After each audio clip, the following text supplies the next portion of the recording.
all for coming today. My name is Mike Ground. I'm the executive chef of the Patio Group.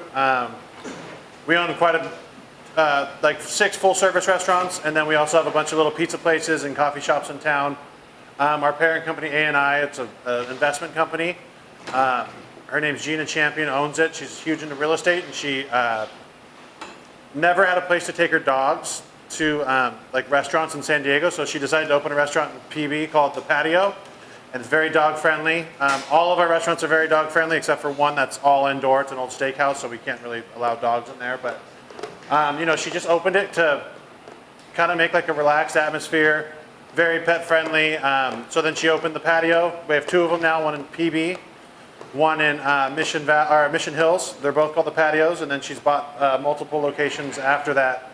We have Fireside in Liberty Station, Saska's in Mission Beach, Harvest downtown, Bow Beach in Mission Beach. I think that's it. And then we own Surfrider Pizzas all around town, and Swell Coffee and other little kind of corporate hospitality places in office buildings and hotels that they manage. So I work at 6 of the restaurants. I'm the executive chef of 6 of them, so I kind of bounce around. Work with all the chefs that work. Each chef has their own, or each restaurant has their own chef that I work with every day and try to make sure the restaurants are ran successfully. And they do the day-to-day operations, but I kind of float around and make sure they're doing them right. And new specials and new menus and things of that nature. So if you guys have any questions throughout this demonstration, please feel free to ask. You can just raise your hand and I can hopefully answer it for you or find out the information for you. But today we're working with poultry. We have ducks and we have chickens. The ducks I just brought to show, the difference. It's a very similar bird. It's a fowl or it's a bird. So the construction of it's the same. When you're breaking them down, it's the same thing. They're a lot more gamey and fatty. The skin's a little more difficult to work with and render out and cook. But I don't know if you guys have cooked in the culinary classes with duck yet, but it's fun. It is a lot more meaty flavor and gamey. But today we're mostly going to be working with chickens. My partner in crime was supposed to come, Jack, which he's up here. There's not a picture of him, but it says he's the owner of Taj Farms. Jack Ford, he's huge into the Very Good Foundation. I don't know if he's on the board, but I know he kind of plans everything for him. And you've probably met him before here. He works a lot with the students, and then he works a lot with he's a farmer in Valley Center. He owns Taj Farms, but he's kind of like, I call him the godfather of like North County, because he gets us in contact with all the farmers in Valley Center and Escondido. And actually, Steely Farms actually has a delivery driver that delivers for the farms. But they deliver for a bunch of farms like they deliver for Steely, Be Wise, the mushroom, mountain mushrooms. So Taj just kind of gets all the restaurants Jack kind of gets everyone at the restaurants in touch with him. He's an awesome guy, very personable, and he just does a ton for the community. I think he's probably the one that works with you all the time, right? So unfortunately, he's not feeling well, so I'm going to talk and do the demonstration. But so chickens. Chickens are probably America's favorite protein. Everyone's probably eaten chicken at some point in their life, probably this week, probably today. They're very, very versatile. They have light meat, they have dark meat.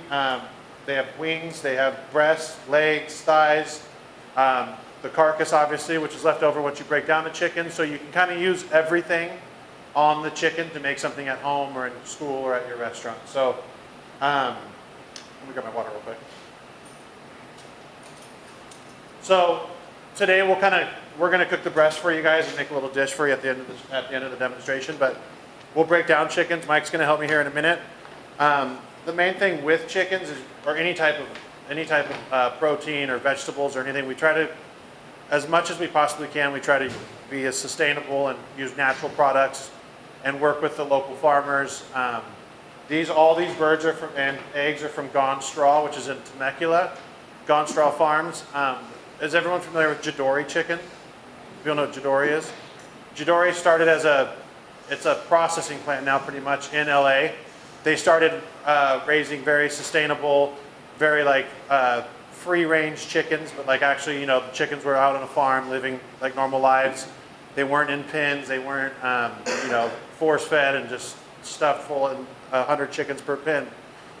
So they started, I think, in the 80s or the early 90s, And the gentleman that owns Jidori, which means like of this earth in Japan, I think, or Japanese, he named it Jidori. And he kind of went around to all these local restaurants in LA at the time, like Wolfgang Puck, a lot of the famous chefs back in the 80s and 90s, and started selling them birds. They're a superior product compared to like a commodity chicken. The flavor, the fat, the quality of the bird when you get it. They've gotten so big, Jidori, which is now it's just pretty much a processing plant, and then they work with a bunch of farms anywhere from San Diego to Northern California. And they have the farms raise their birds because they sell so many in California and nationwide. Gone Straw is in Temecula, and Gone Straw sells their birds to Jidori to process as Jidori birds. Being that it's only an hour away from here, we work directly with the farms. So instead of having them sent up to LA to process them and then bring them back down to San Diego, which is obviously terrible for the environment, we just order them directly from Gone Straw. They deliver them twice a week. You know, it's like one guy that works on the farm. And they look like that. They don't come in alive. We get them processed, or we get them whole. We get whole birds. Yeah. This is what we get every day. I was thinking about it, and actually on the way over here, I was trying to think of what to talk about, and I'm actually going to start seeing if I can get the feet on them, because chicken feet actually makes the best chicken stock.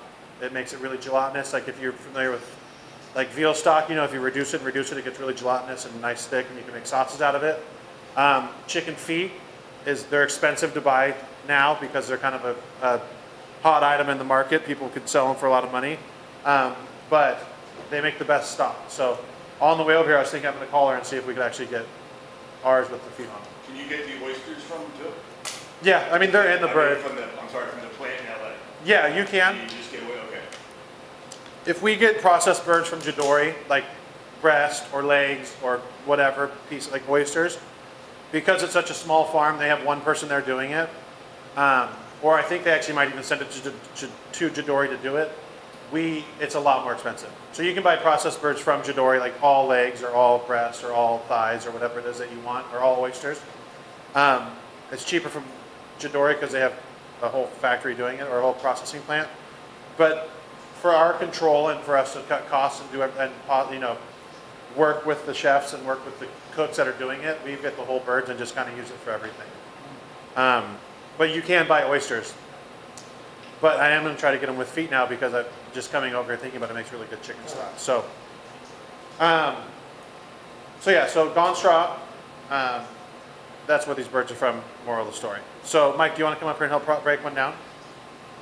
There's actually 8 major muscles in a, you can grab that one, or 8 major pieces of a chicken that you use in a restaurant.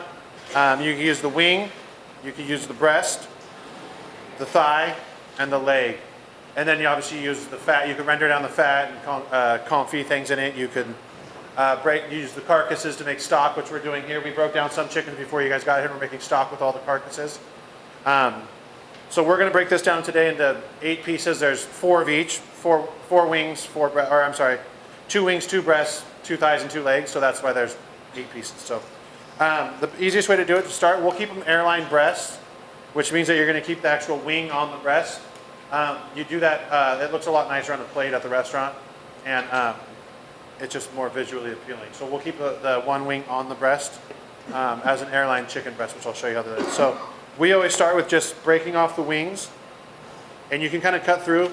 If you're doing this at home, or if you're haven't done this a lot, any type of animal, it pretty much could, like if you follow the joints and the muscles and everything, it can kind of break down itself. So if you just slice through, just like kind of like they're right here, just through the meat, you can actually break it, and it'll pop where the 2 bones meet. So it's kind of makes it easier for you. And then you just slice right through those 2 bones. So you have your wing, and then we're going to do the other side. So you just slice right through that little piece of skin, and then you can pop it.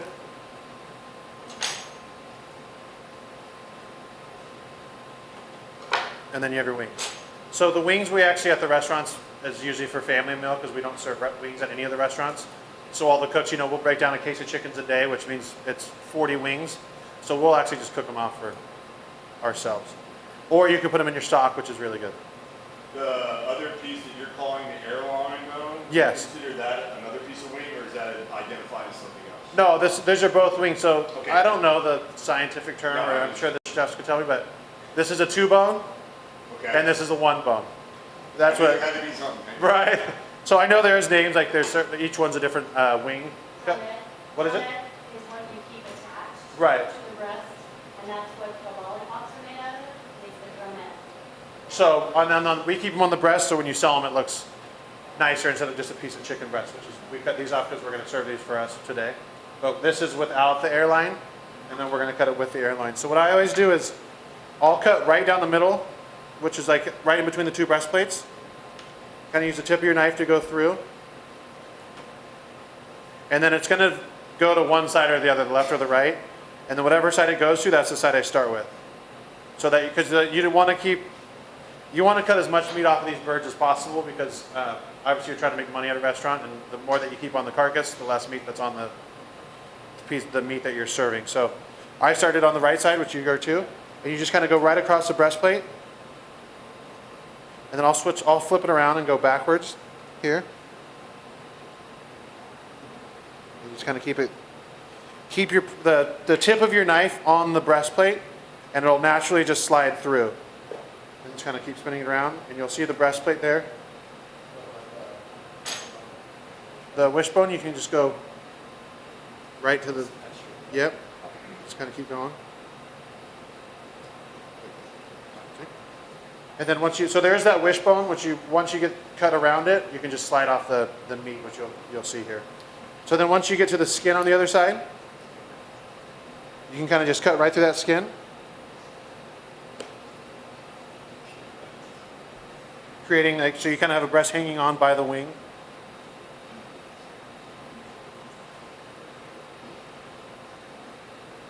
Then you cut right through that little piece right there. So separating the, yep. So then you have your breast, and then we're going to keep the airline on. So same thing, because it's it's bones, you can kind of pop the bone off, and then you're going to cut that off. You kind of crack it, and then you'll cut right through that two joints. So this is an airline chicken breast. We serve them like this. Back in the, like the more Escofar and very traditional, very French days in the 70s and 80s, they would French these, where you take off you push all the meat down so it looks like and then you wrap it in foil and cook it so it looks like a nice, perfect little bone, and then there's a bunch of meat like the lollipops that chef is serving today. You could either take the tender off right here, but we keep them on because we want to serve more meat to the customers. These are usually like 3.5-pound birds is what we get. So these breasts are usually about 8 to 10 ounces. So we keep the tenderloin on so it's a little more meat. So when you're using this breast, how do you cook it and not overcook the tenderloin as the breast cooks? We'll put oil in a pan, sear it, skin side down, and then we'll cook it all the way in the oven like that. Skin side down, and then at the very end we'll flip it, and then finish it with butter and thyme and garlic and whatever else, depending on the dish.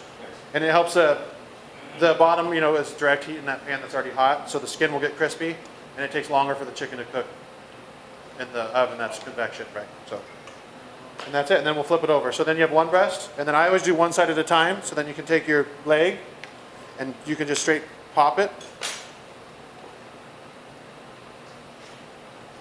And again, we're going to keep as much muscle or as much meat on the thigh, because that's what we're going to be eating or serving in a restaurant. So we want to keep it helps with the food costs. So we keep that there. And then you have your thigh. So you can do the other side now.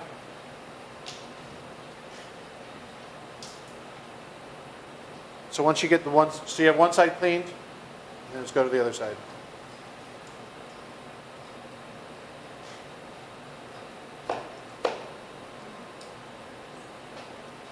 And this is good for like the people that aren't in the restaurant business at home, to get a whole bird compared to buying like just breasts or just thighs or just legs or whatever. It's way cheaper to buy a whole bird.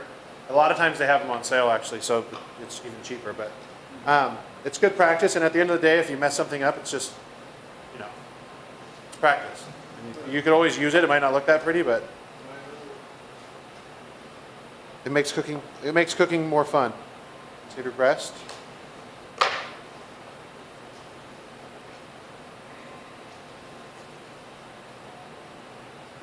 thigh. And then so what we're doing is we cooked off, or we broke down 5 or 6 chickens earlier, and all the carcasses you can make chicken stock with.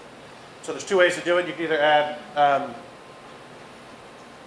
just these, and it'll make just a nice, really clean chicken stock with, we'll use leek tops instead of onions because leek tops are kind of a waste. You can't really do a lot of things with them, so we'll use those as the onions in the chicken stock, carrots, celery, and then sachet, which has like bay leaf, thyme, parsley stems, and black pepper in it. Or what we do at the restaurant a lot to make it clear and actually a roasted chicken stock is we'll take all the carcasses and any bones and stuff we're not using, and we'll roast them in the oven until they're nice and golden brown, kind of like you do with veal stock, and then make chicken stock out of that, which will make it more of like a nice roasted, rich, dark brown sauce. So, you can put that there. So this is a leg and a thigh, right here. This is really nice to actually confit in itself or braise just like this because there's more meat on it. Or if you're doing like fried chicken or different techniques, you could break it in half. If we're serving it at the restaurant like this, we'll take this with the leg and the thigh attached. We'll cut this bone out, the thigh bone, and then just kind of cut it out.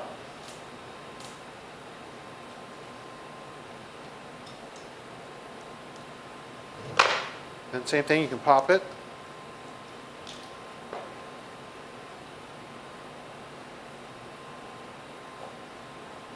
And then we'll use that for stock as well. This is also how you can make like stuffed thighs, stuffed legs, Valentines. You could take this, stuff it full of some type of farce or breadcrumbs or whatever filling you want to put in there, and then kind of rewrap it and then wrap it in caul fat. I don't know if you guys have done that at the school here, but it's the same procedure. That's very traditional, like French classic food, but very, very delicious. And then cooking it in caul fat helps a lot too, because it's just a bunch of fat that makes it even more crispy. Explain what caul fat is. I think you lost. Caul fat is it's actually the stomach lining of a pig, right? Or veal or beef. Well, it's the outside, right? Yes, the outside. So it looks like when you get it, you can buy it. It's very, very cheap. They almost give it away at all the meat packing places. It comes in these big like packages, and it looks like big spider webs. It's like sinew, and it renders out just really. It almost disappears and renders completely out. But it's just a nice pork fat or beef fat, depending on you can get different animals. But it's like a window pane, so it rolls out really thin, and you can wrap anything in it and cook it. And if you cook it long enough, it just kind of creates a really nice natural fat to cook it in, and it seals it shut. So yeah. So then if you don't want to do that, you can just take this. So if you're doing like fried chicken, and then cut your thigh out. Which then you'll have a chicken thigh, and then a leg. So you have a thigh, or a leg, a thigh, a breast, and then a wing. So that's your major 4 components of the chicken. So you get 2 of each one out of each chicken. Cool? And then, like I said, we always take the carcasses and make chicken stock out of them, or any type of bones that we have left over. Does anybody have any questions so far? No? Nothing? What's everyone's favorite chicken to eat, or like techniques or procedures, or what do you guys normally do? Fried chicken? Who said that? Awesome. The fried chicken's really good. We don't have a fryer here, else we could have made some.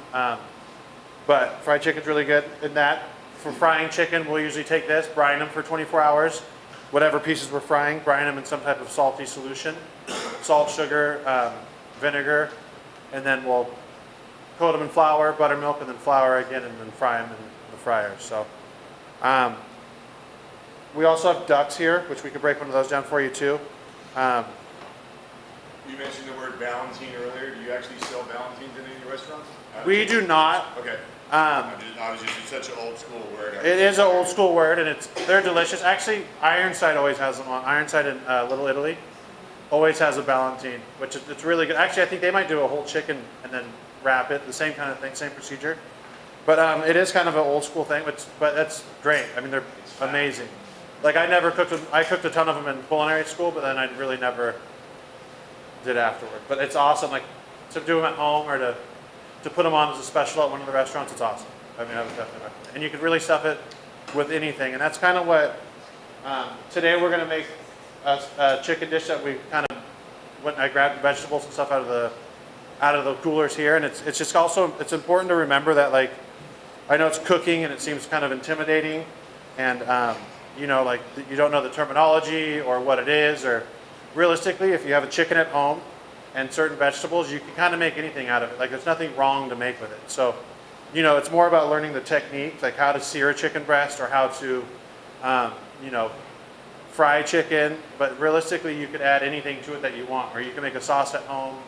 Or you could take, you know, make couscous. And it's not like you have to do it with a certain item. It's like if you have spinach and you have tomatoes and you have feta cheese, you can make, you know, vinaigrette, and you can make whatever you want with it. And so that's kind of what the sauce is today.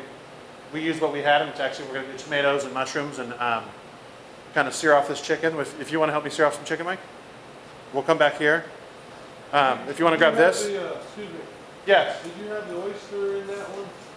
The oysters, you kind of cut them out when we broke it down off the leg. Okay. But if it would be on the very back. Here, I'll show you. If you want to season that with salt and pepper. And actually grab a smaller pan first, and we're going to do 2 big ones. And then if you turn that cream on at the back. Yes. Now that you've broken it down completely, are there secrets to roasting a whole chicken? Yeah, that's actually like one of the, like the most, like, I love it. Like whole roasted chickens is, if you read like the French Laundry cookbook, which is Thomas Keller, who's probably the most renowned American chef ever. It's actually like a very, very, just such an awesome thing, and like to get the skin perfectly crispy, to get, you know, the seasonings in there, to make sure the skin's crispy and the breast is, you know, the breasts aren't overcooked. Every single person has a different way to do it, and a different way they'll tell you a different way. If you just truss a bird, like, so if you have, we don't have butcher's twine here, I don't think, but I'll get it for you, chef. all right, we'll truss one.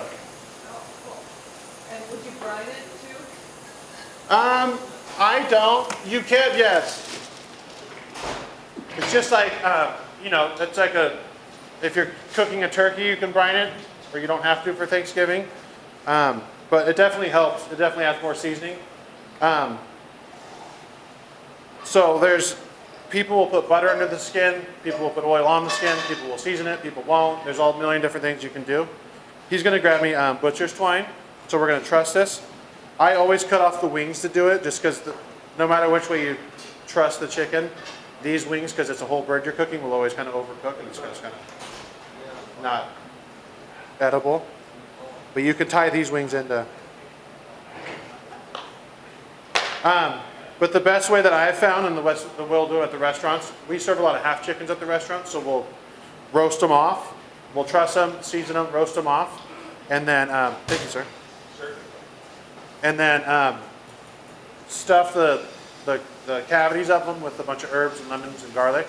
Roast them off at 350, and a convection oven helps a lot because it keeps the air circulating. And then you make sure you season those with salt and pepper, which is right here. So you got it. And then on one of the most important things when doing it at home or wherever is using a roasting rack so that the air kind of circulates around the chicken instead of it sitting on the bottom, like directly on a pan, because that'll kind of get soggy and cook unevenly. So you want a little longer than your arm, just so you have room to work with it.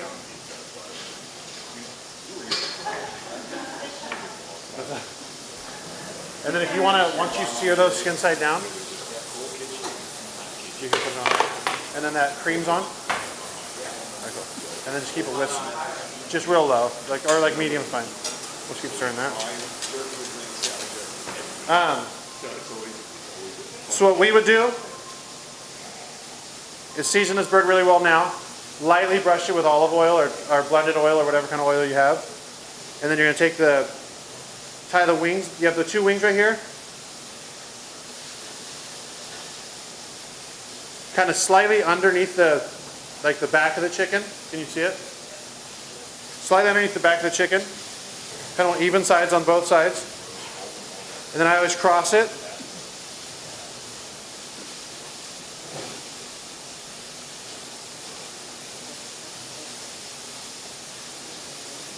cross it and then go under the legs.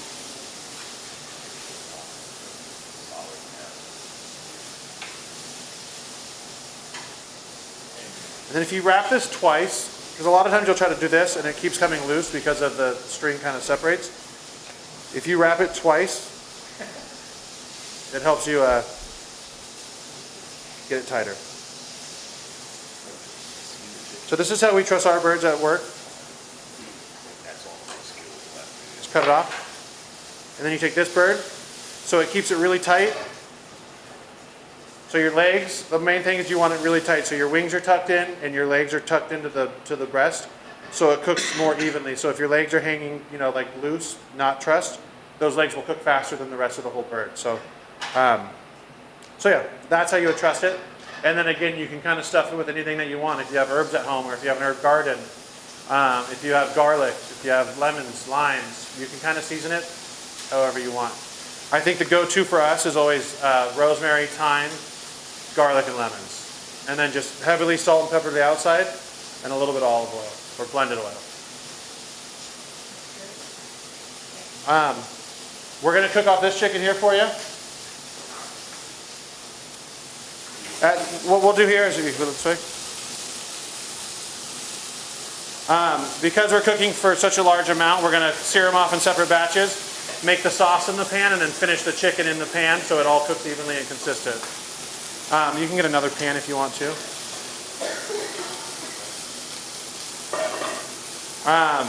We also do half chickens. You can do when they do brick chickens at restaurants, which was really popular as well. It's a brick chicken. It's kind of like they take a chicken. A lot of times they'll do it in wood fire ovens. They'll break it down to a half chicken, and then put it in like a nice cast iron pan, a roasting pan, and then put a brick on top of it and finish it in the oven. So in that case, you take we'll do half chickens. I'll show you. Half chickens.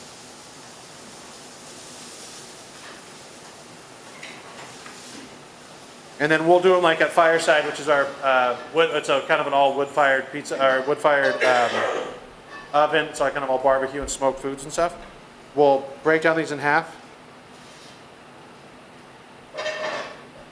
and then instead of breaking it into 8 different pieces,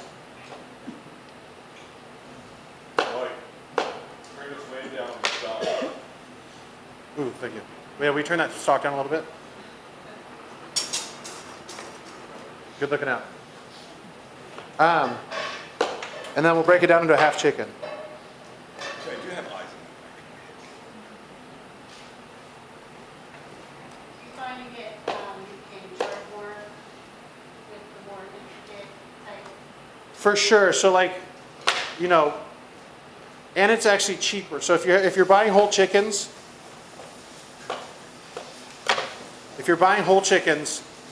they're like, for a restaurant, they're, you know, $2.50 a pound.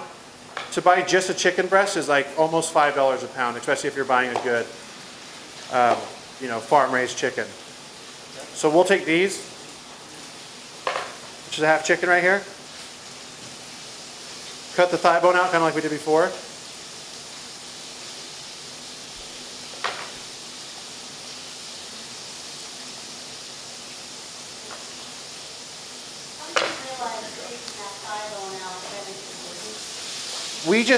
We do it for more the customer because of, I think everyone's eating a bone-in chicken thigh. It's kind of messy and gets your hands dirty, and you know, it's easier to take it out for them so that they can actually eat it with a fork and a knife, and then they can eat the leg. It's easier to cut the meat off the leg than in the inside thigh. So we've always done it. It just makes it kind of easier for the customer satisfaction. So now we have this is a half chicken right here. So realistically, because we're doing it ourselves at the restaurant, it costs us cheaper to serve this whole chicken like this, or this half chicken, than it does for us just to buy a breast and serve it. And it's obviously a perceived value when you get a leg and a thigh and a wing and all that, so we can charge a lot more for a chicken. But this would be like a brick chicken at the restaurant. Can you go grab a 6 pan and then a 1 ounce ladle or a 2 ounce ladle? And then what we'll do is, and if you're doing this at home, you can do it very easy, is just kind of marinate them in whatever the spices are, or whatever that dish is that we're serving. You can either dry rub them and let them sit for a day, or marinate them in some type of olive oil and herbs and mixture. So that's a half chicken. Regarding the stock, how do you guys, where'd she go? How do you guys do your stock here?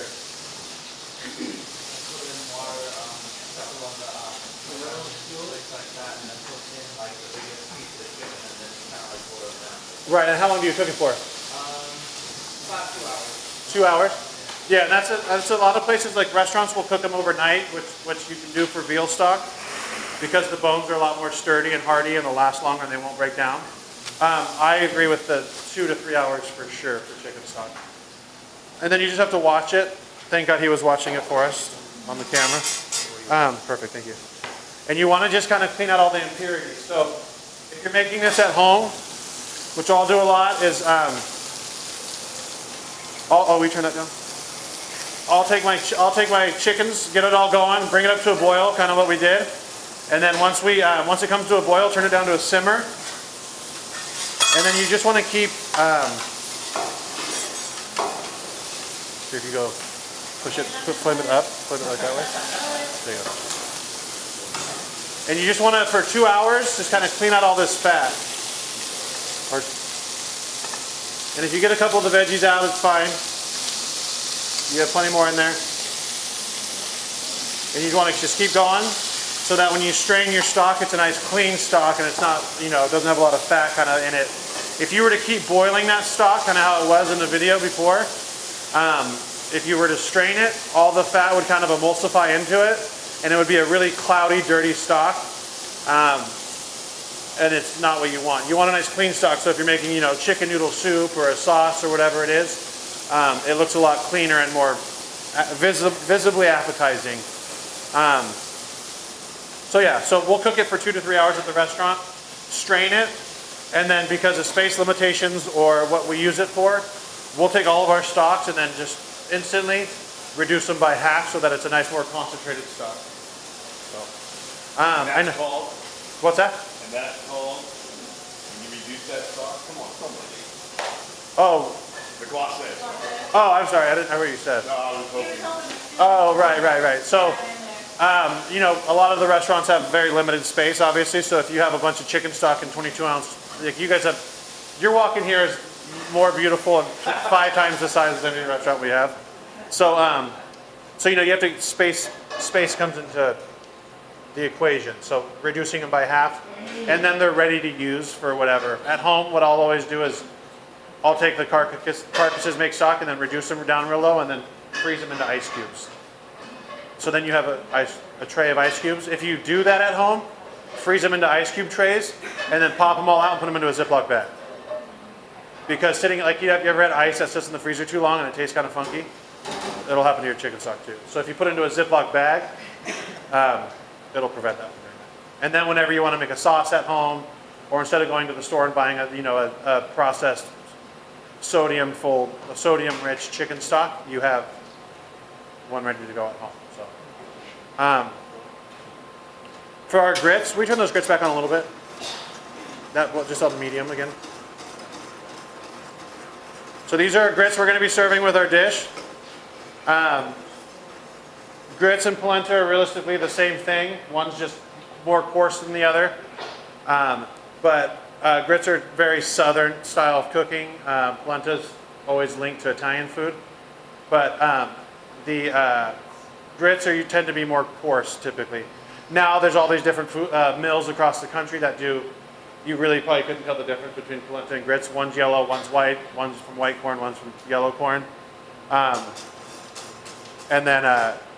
But they come in all different sizes. So they come in like really, really fine, which will make a nice little creamier. Or grits are traditionally more coarse, which means it's a bigger grain. So they cook more like more to the tooth and texture. So we always cook ours. This is 4 quarts, this is 2 quarts of chicken stock, 2 quarts of milk. And then we're going to do a quart of grits, which will kind of make a nice thick, kind of thicker grits. And then we're going to add cream, Parmesan, and mascarpone cheese. And then we're going to serve it with our sauce. The other thing that we get from Gone Straw that are amazing, and it's actually a very good thing to look into about getting for yourself or for your restaurants, is eggs. These eggs are from the farm, the same farm that we get the chickens from. The difference between getting eggs from a farm and the eggs like from a grocery store is the eggs that we get are pretty much pulled out of their pins like the day that we order them. So they'll go through, you know, they have stockpiles. There's like 10 restaurants that order from them in San Diego, so they supply their restaurants with eggs and chickens. But they're going through so many eggs and they don't have that many birds that the eggs are like a day old when we get them. Whereas if when you get them from a grocery store, which is fine, I buy grocery store eggs all the time, but if you get them from a grocery store, they typically have been somewhere like in a truck or on a shelf for 2 to 3 weeks before they even make it to the grocery store. So, you know, and that's still like they still have like 2 or 3 week, a month long expiration date from when you get them at the grocery store. So those eggs could be 3 months old by the time you get them, where if you're getting them from a farmer's market, which those are the farms coming to your local neighborhoods, or any type of like nice, if you know of any farmers or if you live in North County, like they sell them everywhere. But it is a huge difference when you crack an egg. You can tell how fresh it is by like when you crack it, the white will be really tight and like set on a really fresh egg, where if it's, you know, 2, 3, 4 weeks old, it'll kind of just pull out and it won't be like a nice consistent egg. But it makes a big difference. When I didn't know this until like a month or probably 6 months ago.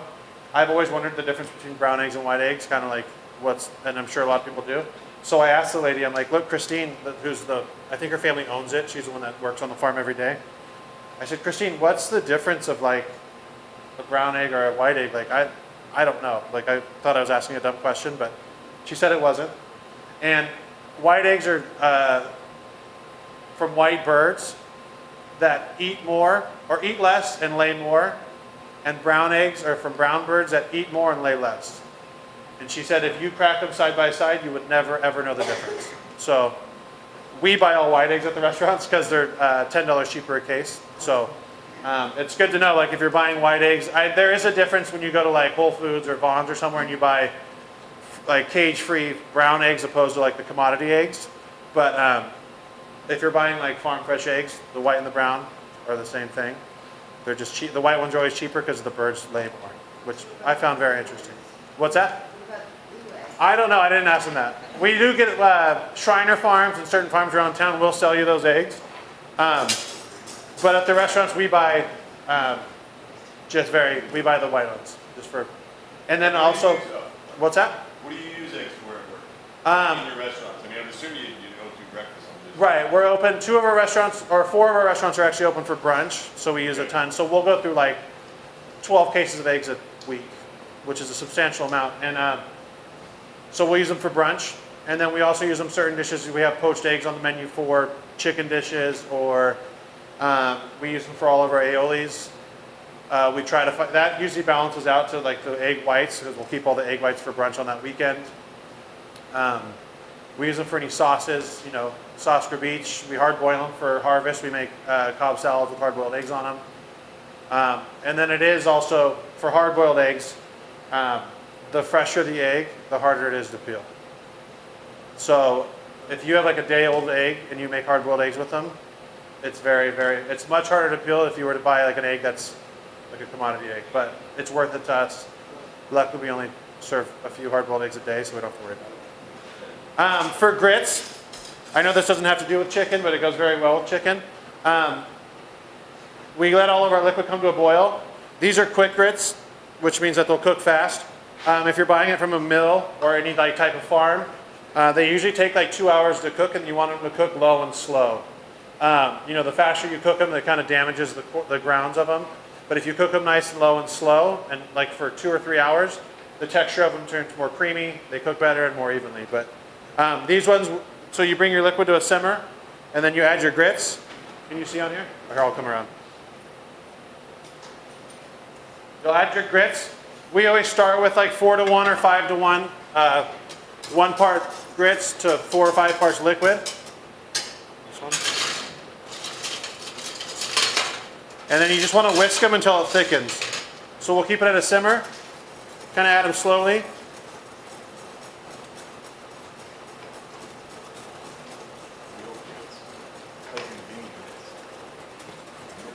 It'll drop in temperature because you're adding something that's room temperature to a boiling pot of liquid, so it just kind of cools it down a little bit.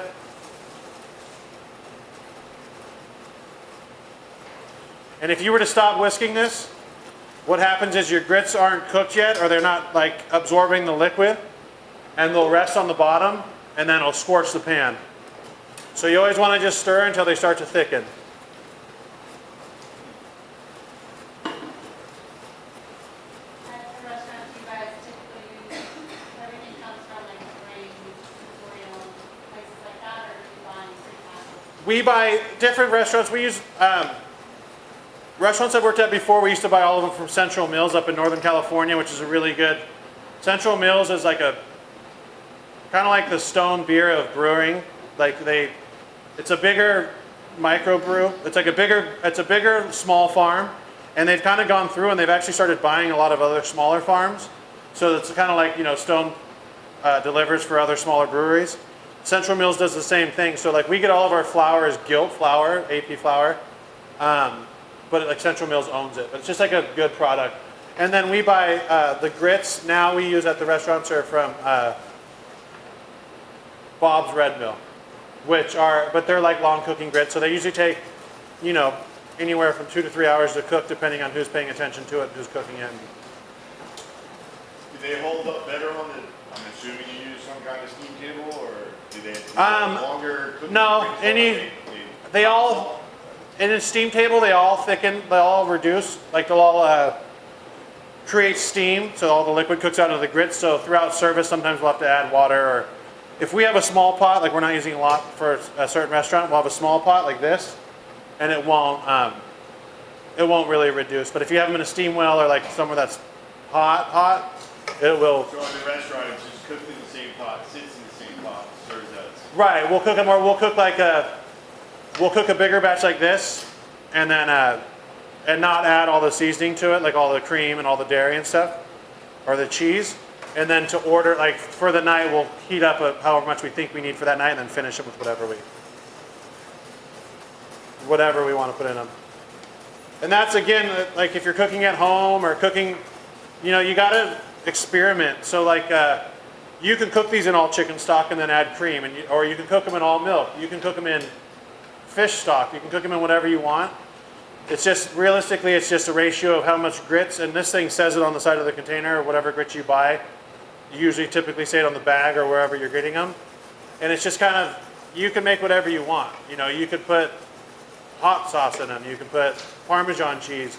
If you have a nub of Gouda cheese at home that you're not using and you're making grits, throw that in there. There's no rule that says like, it has to be finished with Parmesan, mascarpone, and vinegar. You know, it's just kind of, just get creative. And that's like for the cooks for sure. If you're cooking at home, try new things. Like it's not, if you're cooking for you and your husband or your wife or your girlfriend, whoever it is, you know, make them be the test dummies. I'm sure they'll tell you the truth. And it's just like kind of like what you have at home. You don't need to spend $200 to cook a meal at home when you have the things to do it when you can. So these are getting thick already. They'll get a lot thicker. It's kind of like oatmeal, if anyone's cooked oatmeal. Same thing. Chef, when we did the farm to table up in Escondido, do you remember how many pounds of grits you made that day? A lot. I think we did 50 pounds of grits. And we did an event with Chef Tanya. It was, sorry, my apron keeps getting hooked. We cooked for the Farmers Association in Cal. Can you hear me good? We cooked for the Farmers Association in for all the farmers. I think it was Valley. Is it the Valley Center one or the? Valley Center. So Valley Center. Jack got in contact with me, and then Antonio. If you want to just keep stirring that. Got me and Antonio, who is an older chef in town, who's very, very established and well known. Not older. He's like 50, but he's been doing a lot longer than I have, I should say. He's got more experience. He's got more experience. So we did it through Fireside, one of the restaurants that I originally opened for the patio group.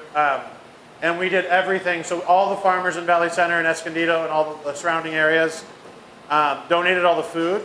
And it was this 200-person dinner, and they did it right down this road in this amazing, like beautiful ranch. What's it called? Guadalupe? Yeah, and it hasn't been open ever to the public for like 20 some odd years. Yeah, it's like 38,000 acres, I think, and it reaches from like the 15 freeway to the Cleveland National Forest. And if you want to, are you fine there? And this wealthy lady owns it. She's from New York, and I think her grandma owned it or something before. And somehow the Farmers Association convinced her to do their dinner on the farm. So we did. They built us a little kitchen out in the middle of nowhere. It was like a mile into the farm. And they set up these tables, and all the culinary students came from here, right? So all the culinary students from here came and helped out, and it was fun. It was a lot of fun. It was a really cool experience. They got, full, I think they got like 15 turkeys, 1 whole cow, like 3 pigs. I don't think we did chickens. All the vegetables you can imagine. It was amazing. It was an amazing experience. And to be out there on that farm was awesome. But so they created, the grits is kind of funny actually, because they created a like kitchen for us. Oh, you can keep it. We'll just turn it down low. You don't have to really stir it the whole time. You can put that in the thing. They created this kitchen, but all the burners and stuff were very like, propane. And at a restaurant, you're used to like a gas burner, like, like wok burner, like really strong. And so we thought we'd start the grits. A 50-pound batch of grits is a gigantic vat. It's like a veal stock pot, so it's like this big. So we started the liquid like at 10 in the morning, and I think the dinner was like at 3 or 4. We're like, this will be plenty of time for the liquid to come up to a boil. And we were just using this small Camp Chef stove. And it was like 2 hours before, and the liquid, we like put sheet pans on it, trying to cover it. We like broke it down into smaller pots, tried to get it all to a boil. And the grits were like, luckily it was towards one of the last courses we served, but we're very, very close on cutting in time. They finally came to boil.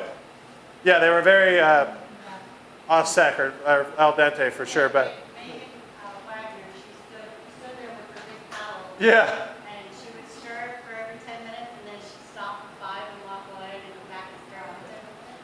Because it's like it had to be like 30 gallons of liquid or something. It was a ton, and it was not getting hot. We had it. That was the one thing we were stressed about, but it was a really cool experience.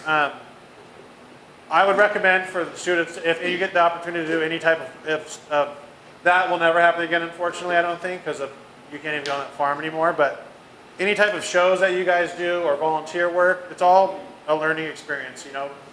If you're cooking somewhere or even help serving or whatever the case may be, it's a very important thing to do that and be involved. And we've hired, I don't know if we hired students from that class, but No, but you had already had a couple students suggesting. yeah. And then we also we work with the Very Good Foundation a lot, my restaurant group, and Jack, and I know Chef Tanya does a lot. And we've definitely hired students from all the schools, and like there's a school we work with a lot that's in Chula Vista, that's kind of like a second chance school that we've hired like 4 or 5 students, and you never know where you're going to meet a relationship with a chef or with a sous chef or a cook, and that someone needs something, and it's very important to get those relationships in while you're a student, because you can get a job in a heartbeat, and it's hard to find jobs. San Diego, it's not that hard now because a lot of restaurants need people, but I definitely recommend volunteering or doing whatever you can to meet people in the industry. Does anybody have any questions? Nothing? All right, so we'll cook this dish. Mike seared off the chicken for us. We'll make one. Hang on.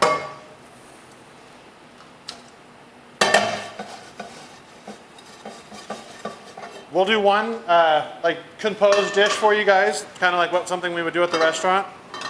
And then we'll make a smaller portion for everyone to kind of taste and try as a sample. And then I know, Chef, you guys have pate and different things too, right? Yeah, we have the lollipops with the sweet flake, and then in the back you'll find a wild mushroom pate, salmon pate, and then a chicken liver pate. All made by the students, so they work together. So when we're cooking chicken or any type of protein, it's really important to make sure you're season everything very well. So we'll take 2 of these. This one right here.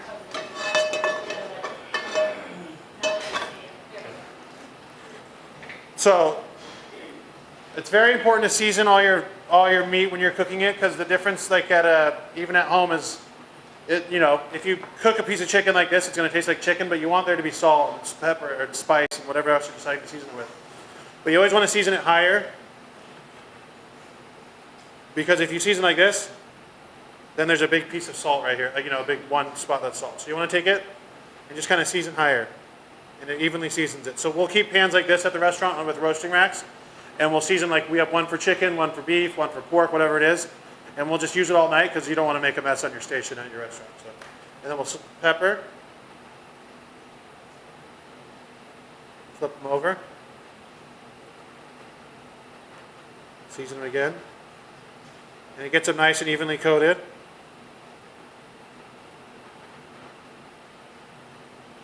That's it. And then when you're cooking in oil, because you want the skin to be crispy and seared nicely, you want to make sure that the oil's nice and warm. Because if you put in a cold piece of skin into a pan, it's going to stick. And then when you try to peel up the chicken, or whenever you try to flip it, the skin's going to be stuck to the pan, and then you won't have any more skin on your chicken. So it's definitely worth the time. Like you can't rush things. Again, the restaurant burners are really nice and strong, so they heat up pans really fast. Or we'll keep pans hot in oven, so that when we need them, we can just pull them out. But we'll just kind of... So our grits is thickened up really nice here. So to make them creamy, as you can see, they've kind of gotten... Oh, sorry. They've gotten thick. So it's more like a paste now. So what we do is we just add more... We'll make it more like 6-to-1. So we're going to add another quart of heavy cream, which is always good. So hold on, our pan's hot now. So we'll turn it down a little bit. Be careful, there's always a little moisture and water from your chicken. So add that. We'll do 2, like that. So we'll add more, this is when we'll add all of our seasonings and stuff. The reason we do it at the restaurant like this is because of naturally, a pot of this is going to burn all the time. Not all the time, but it's going to happen. So we don't want to add all of our cheese and butter and oil and stuff to the pan, because that costs a lot more if you burn it. So if it's just chicken stock, which God forbid, we don't want to burn anything, but it's going to happen. We'll let it cook for a while. Let it cook. So if this was the case, if these weren't fast cooking grits, we would let it cook for like 2 hours, and then that's when we'd add all of our cheese and our whatever other seasonings we're adding to it. So now we'll add it. This is kind of an Italian way to make them. We'll add mascarpone.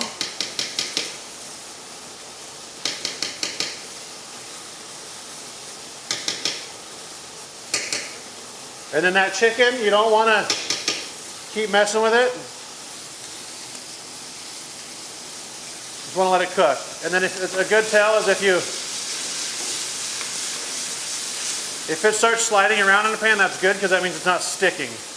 If it's stuck somewhere, you just want to let it sit there until the skin will render out eventually and cook and get crispy.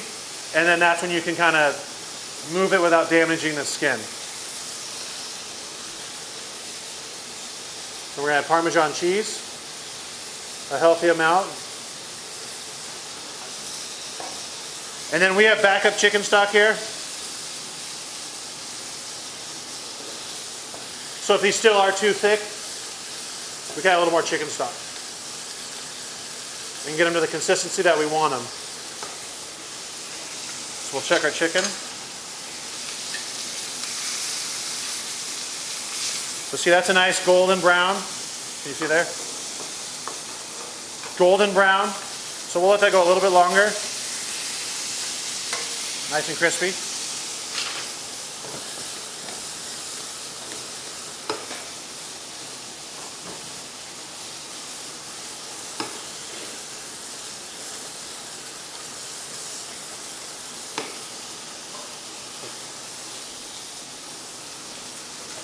And then we're going to flip our chickens here.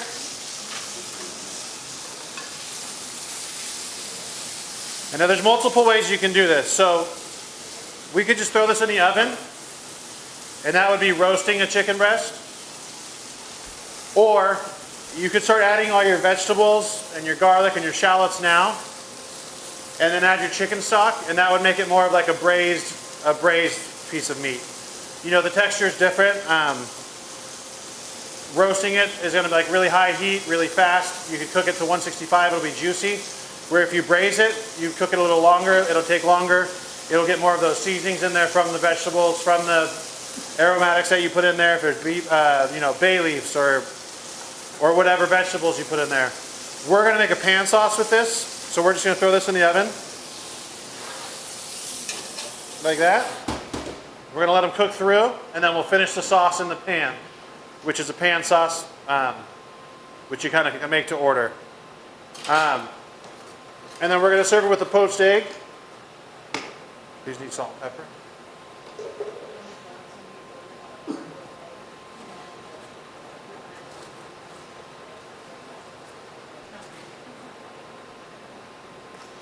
Grits always have to be seasoned very well.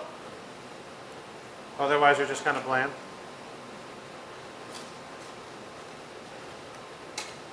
Want a little more chicken stock?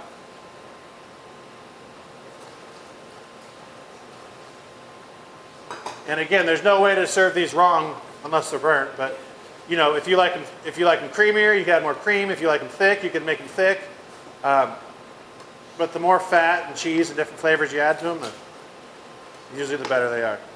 So that's that. We're going to finish off the other chicken here for you.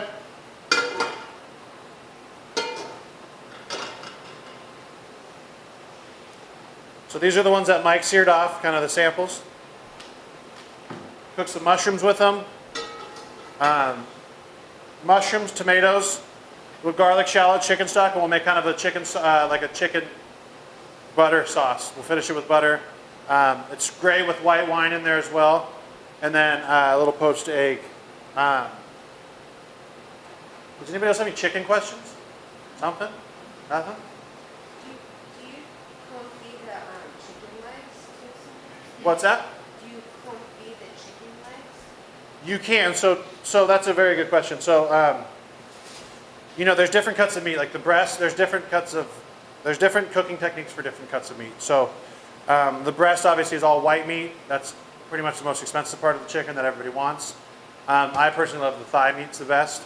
But, you know, the breast you'd want to cook at like a higher heat, roast them, you know, sear them off in a pan, finish them in the oven, or just finish them in the pan. Where that dark meat, especially in ducks, it's a little more chewy and it's not as tender like a chicken. You would want to confit or braise, which you would just want like a slower cooking technique. So when I cut these ducks, the ducks have a lot more fat on them, a ton of fat or a ton of skin, which you could take the skin, render it out, and then you get all the like liquid fat out of it. So that would be confiting. So move this over real quick. So as I cut this one down, this is the carcass of it. So we cut as much of the skin off as we can, and we would keep all this skin, and we would put it in a pan and render it out, and let it cook like really low and slow, and it cooks all that out, and it turns into like a liquid fat, kind of like tallow or beef fat. And then in that fat, you would take your legs or your thighs or whatever it is, the darker meat that is usually more tough, and then you would confit it. Confiting means cooking it in its own fat. If we were doing duck legs at the restaurants, we'll take the duck legs and lay them on a bed of salt and thyme for like 4 or 5 hours. It kind of quick cures them and like adds that salty flavor to the duck legs. And then we'll drop them into the oil, which that duck fat will usually put some type of bay leaf or garlic in it as well. And then we'll cook them really low, like at 225 degrees for anywhere from, you know, depending on the size, 4 to 5 hours. And then when you let them cook in that, and then you also want to let them cool in the fat. And if confiting something's really old and traditional way of doing things that they did before they had refrigeration. So you could actually confit your duck legs and leave them in the fat, and they would last. I mean, I wouldn't eat them forever, but they would last for a very long time because they're being held in their own fat. So that was the way that they did things before refrigeration. They'd confit them, let them cool in the fat, and just keep them in there. You have to strain all the liquid out of the bottom of it, else that will create moisture. But confiting it actually helps break down all the tougher meat in the bone in it, and then it's really, really tender and kind of falling apart. So We got our oil for mushrooms. We got our oil nice and hot, really hot to the smoking point. And then we got some mushrooms here.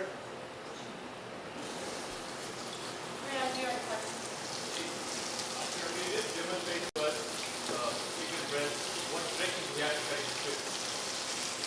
What's that? How do we cut strips from chicken breast? What direction? For strips, I would go the same way as the tenderloin, like because that's the natural, the breakdown of a chicken. The meat goes, strains from the front to the back, and you always want to, if you're eating it, you want to cut against the grain, so you would naturally eat a chicken strip like. If it's this way, you wouldn't eat it like this. You would eat it like this, which breaks through the. So we're gonna make a little sauce for the chicken.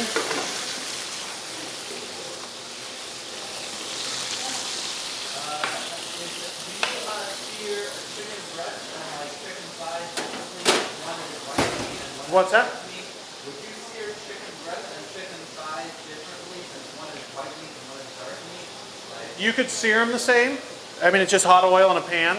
Or like she asked about confit. So like if we confit something, we'll confit it, and then when we take it out of the oil to serve, that's when we'll sear it. So because we'll use that natural duck oil or the duck fat that it's in, or the chicken fat that it's in, and then we'll sear it really low and slow, and that'll heat it up and recook it as you need it. But like at home, I mean, yeah, you could sear it just in a hot pan.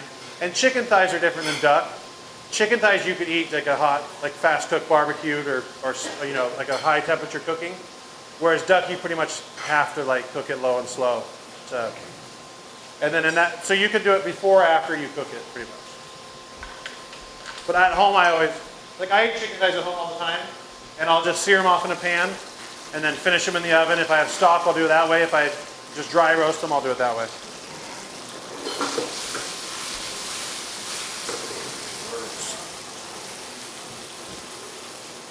So mushrooms you want to do really hot. You don't want to crowd the pan too much.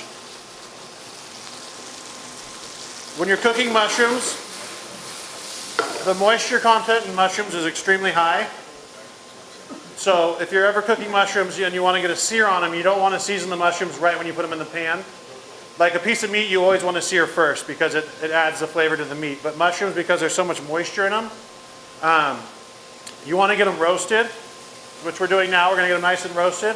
And then that's when you would add your salt and pepper. Because what happens is if you pre-season them with salt, being that there's so much water in it, it's like curing it. So it sucks all the water out, and then it won't roast the mushrooms. So mushrooms and eggplant are kind of the only two things like that. Anything else you really want to like season prior to cooking or as you're cooking. So we'll roast these mushrooms off, and then we're going to finish our the chicken oyster. The chicken oyster is right here. It's right in the back. I'm not gonna lie, I don't cut them out very often. It's usually right above the thigh. And what it is it's kind of a piece of meat that all the butchers used to take home because they couldn't do anything with it.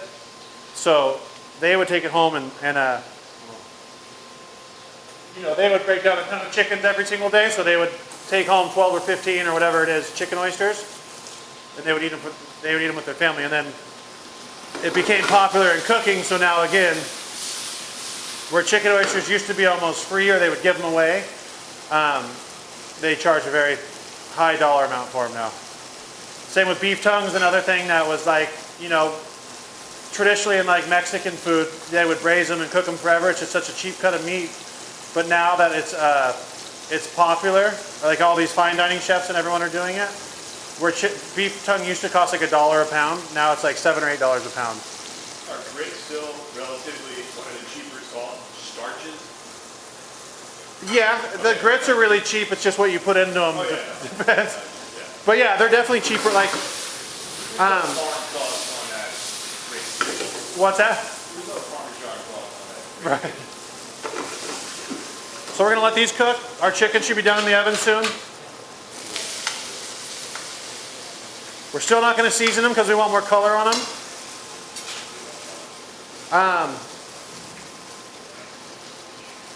We'll let those go a little bit longer. Check our chicken.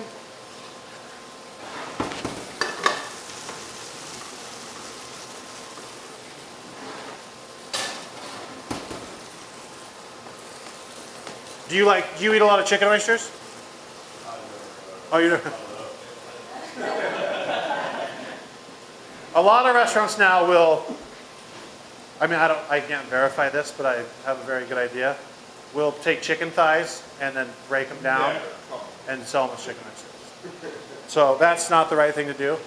I mean, at least it is still chicken. That's a good thing, but it's really important to know what you're selling. And lately, actually, the fish in America was a huge problem.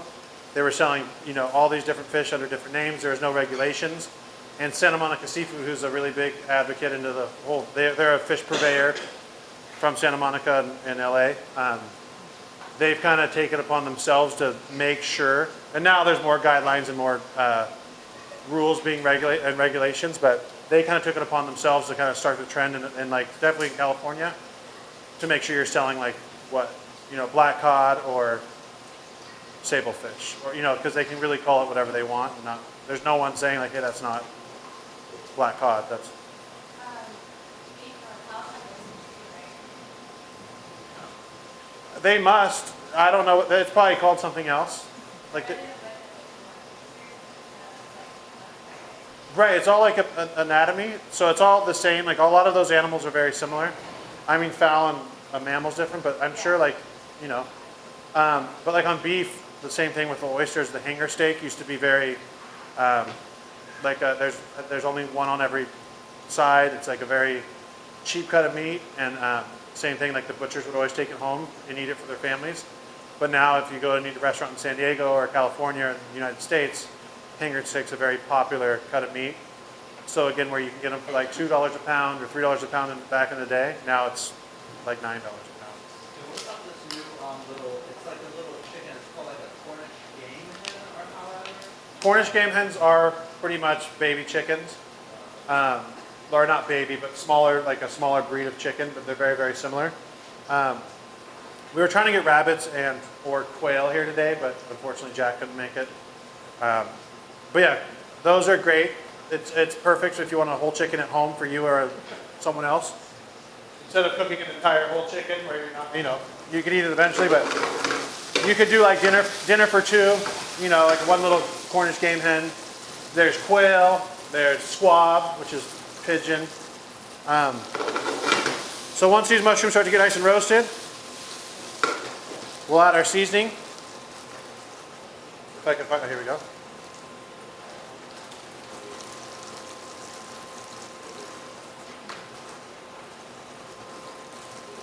Salt and pepper.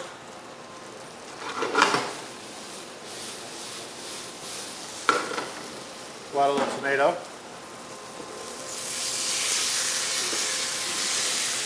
And again, this is just kind of something that you can do at home, and you could look up recipes and buy all the stuff to make those recipes, or you can just kind of wing it, like whatever you want to make at home if you have different things, and try it. It's going to be good. It's vegetables that you like, and I mean, hopefully it'll be good, but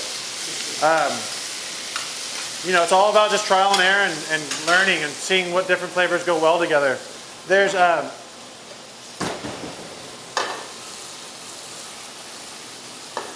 a book called The Flavor Bible, which I'd recommend getting. And it's like you could look up eggplant and it'll tell you everything that goes good with eggplant. You can look up chicken or whatever it is, and it just kind of helps you guide, and it lets you still be creative, but it kind of makes you try new things at the same time. But Flavor Bible. So these should be about done.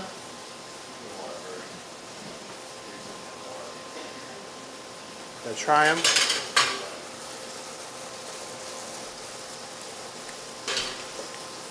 Very good. Another thing with any type of like very, very fat food like this, like grits that we added a bunch of cream and cheese and butter and stuff too, is you always want to add a little acid. It's very important in a lot of dishes actually to add acid, and that's what a lot of times when you go out to eat and something tastes kind of flat, where it's seasoned, like salty, but it still just kind of tastes like it's like missing something. It's some type of acid. So it could be any acid. It could be red wine vinegar, which we have here, white wine or champagne vinegar, depending what that is, lemon juice, lime juice. Whereas this is like really rich and heavy. We'll add a little bit of red wine vinegar to it, and it's not going to make it taste vinegary. It's just going to cut through some of that fat and make it eat better, and it'll taste not as rich. What do you think of those instant grits? What's that? What do you think of the instant grits? The quick grits? Oh, I mean, they're great. It's if you're cooking like natural grits that are taking a long time, I think that product would probably be better. But like at home, I would use instant grits all day long. Like at the restaurants we're there all day and we're cooking, so it's fine. But like, I think the regular grits are probably better. But like I would eat these all day long at home, or I'm not going to sit at my home and sit on the stove for 3 hours. Or maybe I would actually, but my girlfriend always gets mad. She's like, "What do you want to do?" I'm like, "I don't know, like barbecue, hang out, maybe drink a couple beers, like clean the house." Like she's like, "That's it?" Like, yeah, maybe invite some friends over. Do some laundry, doesn't matter. That works.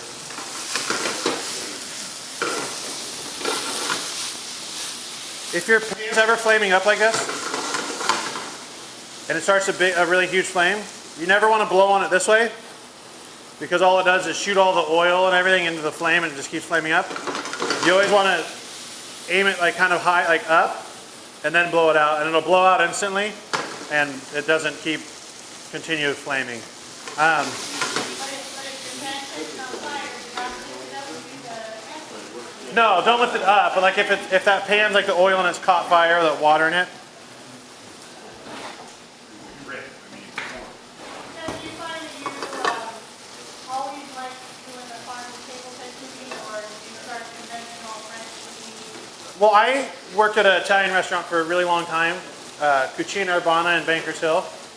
For 8 years I worked there, and it kind of like came natural, like fell into place. Like that chef's one of my really good friends and mentors, and it was just like, it wasn't, like obviously farm to table's huge, but we're not going to buy like our onions and our potatoes from a farm, like a local farm. First off, they don't have enough potatoes and onions to sustain all of San Diego for. Secondly, you know, a bag of onions from specialty produce costs $15. If we were to buy that same 50-pound bag of onions from a local farm, it'd be like 100 or 75, you know, where you can't make a menu based on, hold on, so these are done, or about done. And then this one will finish a little different. We'll kind of cook it together. So I worked at Cucina Urbana, which is an Italian restaurant, but everything it's like California-inspired Italian food. And everything we bought was from, not everything, but like as much as we possibly could was all from the farmer's market and very seasonal. So every spring we changed the menu, every fall we changed the menu. You know, we put persimmons on in October. As soon as the persimmon season's over, we would change it to something else. You know, we'd put stone fruit on at the end of fall, at the end of the summer, and change it. So it just came natural. Like if you're using ingredients that are in season, it naturally happens. And then, you know, once I got on my own and started doing my own thing in my own restaurants, that's what I was trained. So then that's what I've always done. So this would be, I know we have garlic and shallot somewhere. Maybe not. Oh, right here. So now that our mushrooms are roasted, our tomatoes are kind of cooked down, we're gonna add a little bit of garlic and shallot.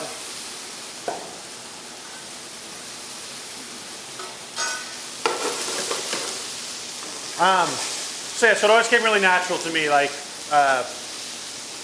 buying things in season. So I like it a lot better, and this is kind of, I did something else for the Berry Good Foundation. It was with a bunch of farmers and 2 chefs, and it was kind of a panel on the same thing, and I put a lot of thought into it and why I do it, and it's actually easier. Like it's like if you're buying a superior product, or like, you know, if you're buying apples that are from Chile that aren't in season in the middle, you know, it's always apple season in San Diego really, but if you're buying peaches from somewhere in the middle of like June, those aren't going to taste good. Yeah, you can get a peach, but it's not going to taste good. But if you're using peaches at the end of August, like when they're all in full season, and you're buying them local, like it's good. So it's like you're using a better product that's actually not even that much more expensive, and it tastes better. So you really don't have to do as much to it. So same with like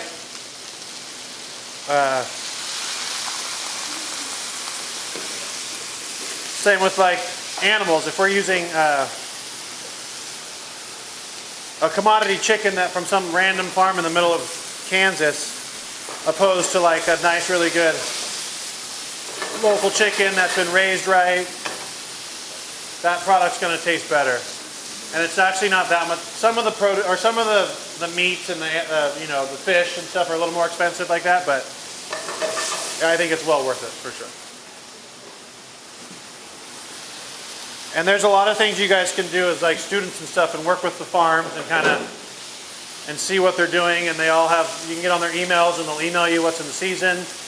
I mean, with the internet, it's easy. Like you can see that you can pull something up that says what's in season right now. So. You can go to specialtyproduce.com, sign up for their e-newsletter, and they'll email you with what the farms do.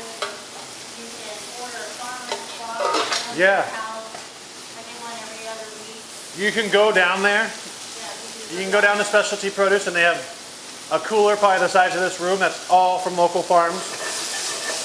Specialty Produce is huge, and do you guys work at them here? Specialty Produce is a local company where we get all of our other vegetables that are probably the majority of them that aren't from a farm. Hang on. And they support local farms, and every day they put out a report that says like this week we bought $70,000 worth of produce from a local farm. So it's not, it's all about community.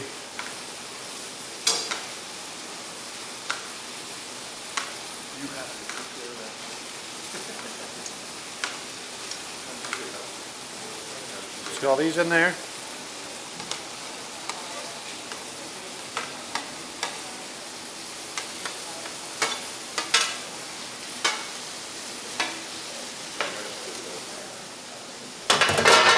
Sorry.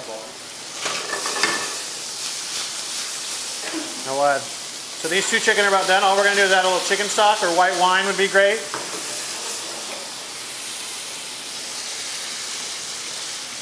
And then we'll just mount this and then we'll all eat.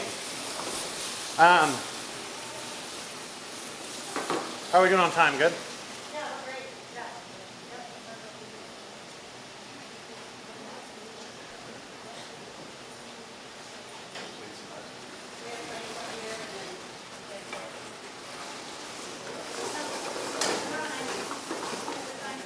So for poaching eggs it's just cooking eggs in a warm water with a little bit of vinegar in it. You want it just hot enough to where it's like kind of breaking the surface, but not boiling or not even simmering. Once we get the sauce down a little bit, we'll poach some eggs.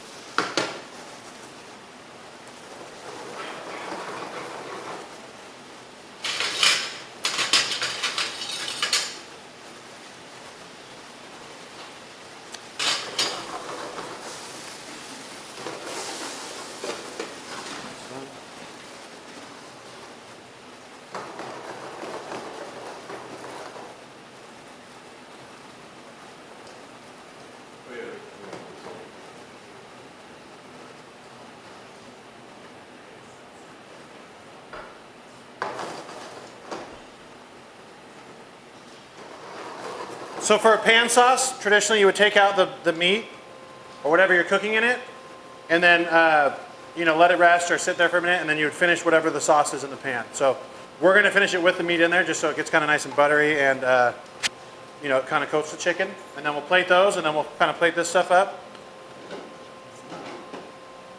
Does anybody have any questions? Nothing?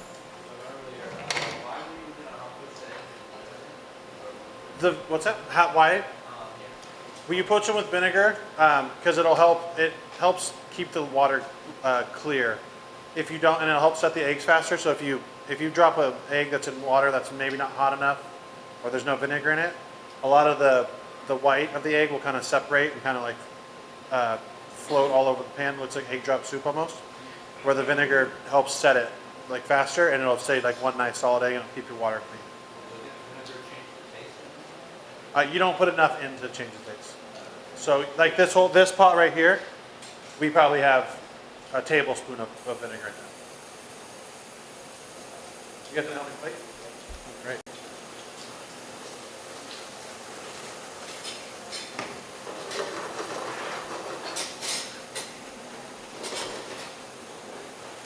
Make sure.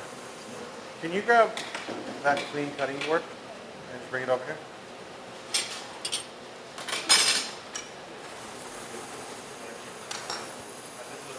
Oh, they're both. Oh, yeah, that one's clean right there. So once you have your sauce kind of cooked down to where you want it, like this one we have here.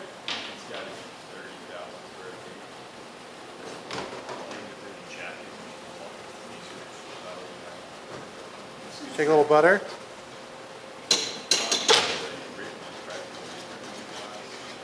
And mix it in. And you're just mounting the sauce with butter.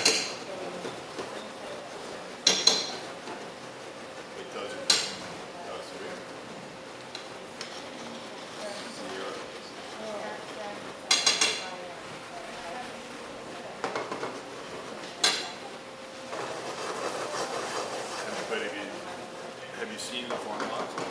So if you guys want to set, put a little more butter.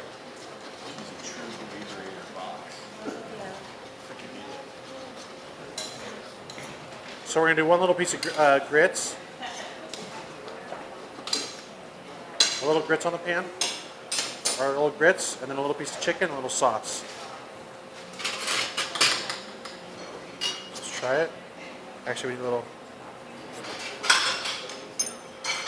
Got a little something with it.